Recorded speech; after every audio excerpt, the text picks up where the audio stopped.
इस खबर ने पूरी दुनिया को हिलाकर रख दिया है और यह खबर बांग्लादेश से है। बांग्लादेश जिन्हें हमने माजी में कहा कि ये 2% के लोग हैं। रेहान, 45 मिनट्स का वक्त दिया गया था फौज की जानिब से हसीना वाजिद को और कि वो चली जाएं, मुल्क छोड़ दें, तो हसीना वाजिद जो है वो फौजी हेलीकॉप्टर में भारत रवाना हुई हैं। जहाज है, हेलीकॉप्टर है, वो हेलीकॉप्टर उसे हसीना वाजिद को लेकर जा रहे हैं और वो मोदी की छतर छाया में जाकर बड़ी मुश्किल से अपने आप को बचाएगी। आज ही का दिन था 2019 में, इसमें जब हम देखते हैं कि कश्मीरियों का हक मारा गया और प्राइम मिनिस्टर नरेंद्र मोदी ने आर्टिकल 370 को रिमूव करते हुए 5 साल हो गए हैं भारतीय हुकूमत के कश्मीरियों के हकूक़ को मुकम्मल जब्त कर लेने के बराबर इक़दामात को अब हिंदुस्तान को होश के नाखून लेने पड़ेंगे कि उसको अच्छी तरह इल्म है कि पाकिस्तान की तरफ वो आंखों में आंखें डालकर बात नहीं कर सकता। पाकिस्तान सफारती तौर पर हर वो कदम उठाएगा जो हमारे कश्मीरी बहन भाइयों के लिए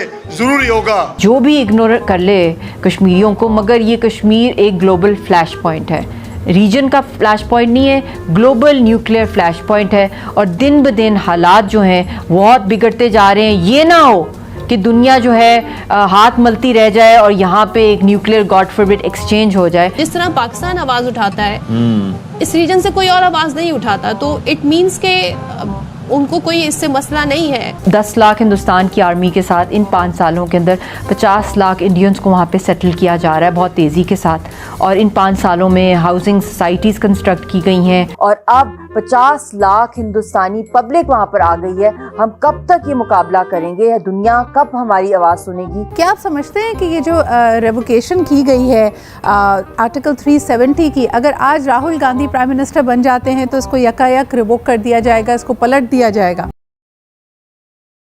नमस्कार दोस्तों, अभी तक की सबसे बड़ी खबर ये है कि बांग्लादेश की पीएम शेख हसीना वाजिद ने इस्तीफा दे दिया है एंड बांग्लादेश में डिक्टेटरशिप लग चुकी है और आर्मी ने पूरी तरह से कंट्रोल ले लिया है। As of now Sheikh Hasina अभी इंडिया में है और बहुत जल्द यहाँ से कोई और दूसरी सीक्रेट लोकेशन पर रवाना होने वाली है। वहीं दूसरी तरफ आज 5 अगस्त है और आज ही के दिन 2019 में भारत ने एक ऐतिहासिक फैसला लेते हुए आर्टिकल 370 को कश्मीर से हटा दिया था। और तब से ही जब भी 5 अगस्त का ये दिन आता है, पाकिस्तान मीडिया अपना बोरिया बिस्तर लपेटकर कश्मीर बनेगा पाकिस्तान के नारे लगाते हुए रोड में बिरयानी खाते हैं।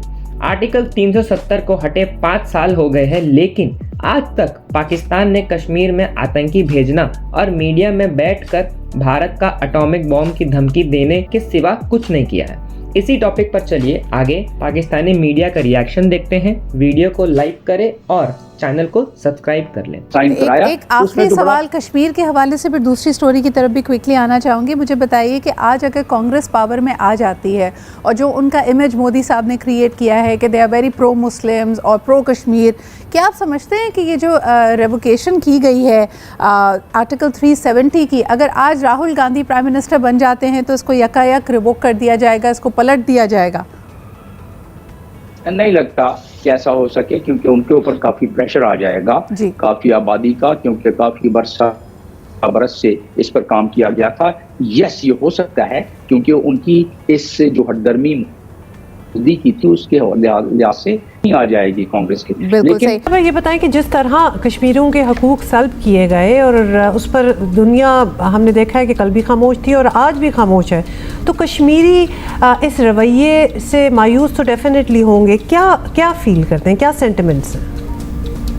देखिए, मायूसी तो फिर वो हमारा जो ईमान है मतलब वही वीक हो जाता है। मायूसी कुफर है, यही तो स्पिरिट है, यही तो डिटर्मिनेशन है, यही तो विल पावर है कश्मीरियों की, जो आज तक इन 77 ईयर्स के अंदर एक मौजज़ा अल्लाह ताला के कि उनकी स्पिरिट को नहीं वो तोड़ सका। इंडिया 10 लाख फ़ौज को सामने एक निहत्ती कौम 77 ईयर्स से मुकाबला कर रही है और अब 50 लाख इंडियन पब्लिक आ गई है।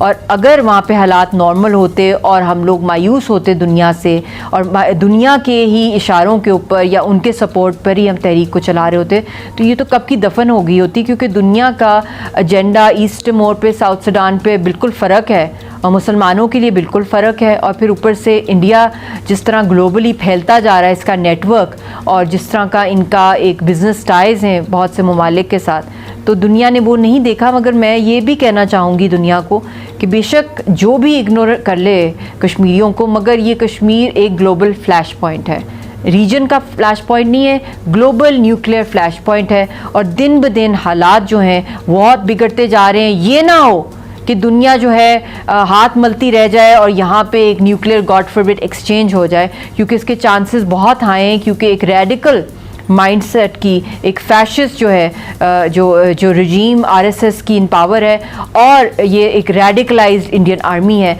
और इनके पास एस्केपिज्म का, क्योंकि अब तो मोदी वैसे भी अनपॉपुलर हो रहा है, तो वो वॉर के स्टंट्स को जो है वो करने की भरपूर कोशिश करेगा कि उसको हिंदुत्व का वोट जो है वो बढ़े। मैं थोड़ा सा कंपैरिजन करना चाहूँगा कि अब इसराइल कोई बड़ी मंडी भी उस एतबार से नहीं है। हाँ, दिफाई साजो सामान के हवाले से हो सकती है कि कुछ मुल्कों को शायद वो भी प्रोवाइड करता हो, अमेरिका से ले लेके, या अपना भी सेल्फ सफिशिएंट भी हो, लेकिन उससे हटके उसकी जो खित्ते में हैसियत है, बहुत से मुल्क उसको पसंद नहीं करते, लेकिन उसके खिलाफ आवाज़ नहीं उठा सकते।